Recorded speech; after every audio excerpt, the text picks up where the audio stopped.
Hello friends, welcome to my studio. Today I'm working on one of my favorite techniques, beading on fabric.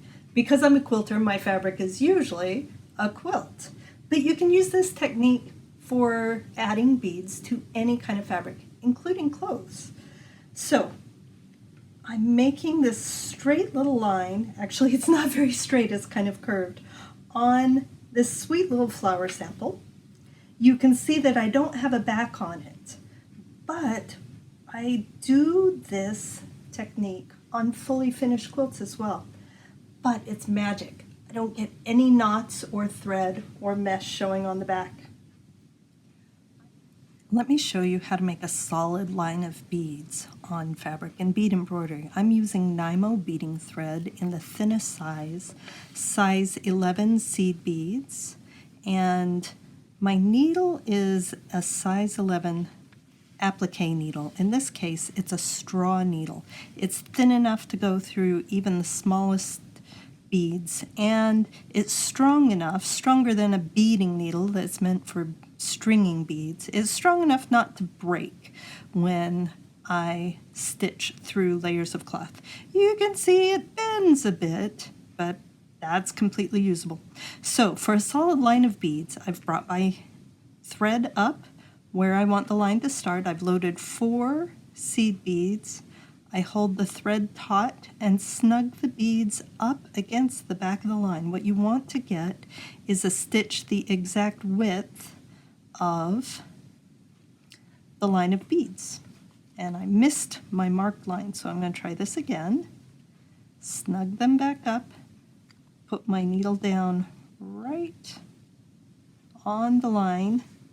The width, the goal is to get a stitch width, the exact width of that line. Now I'm going to take a half back stitch. I'm going to send my needle backwards, come up halfway back that line, and then as I pull my thread through, being careful not to let any knots happen, I kind of pull this out, give my beads a little massage, and then I'm going to send my needle back through those last 2 beads and make sure the loop of thread goes in there. My beads are pretty happy. I always give them a little massage. I pull the thread and massage them in the opposite direction. Now you can see that the thread is coming out of the beads, not out of the cloth. So I'm ready to add 4 more beads. There's no magic number. 4 is just a nice even number to work with size 11 seed beads. I always say try what you were thinking of and see how it works out. You can add more beads, you can add less beads if you want control. Now, again, I'm holding the thread tight, snugging the beads back up so there's no gaps of thread, putting my needle in the exact width of the beads, and then taking a half back stitch along the line,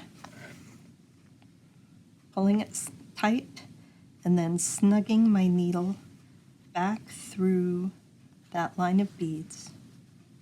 If I'm finished with my line, I just take the needle to the back and put a knot on the back.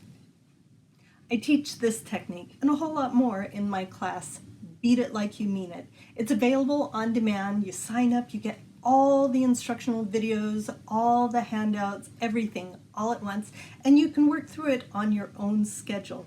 You can sign up right here. You can see the link on my website at lyrickinard.com. I hope to see you there.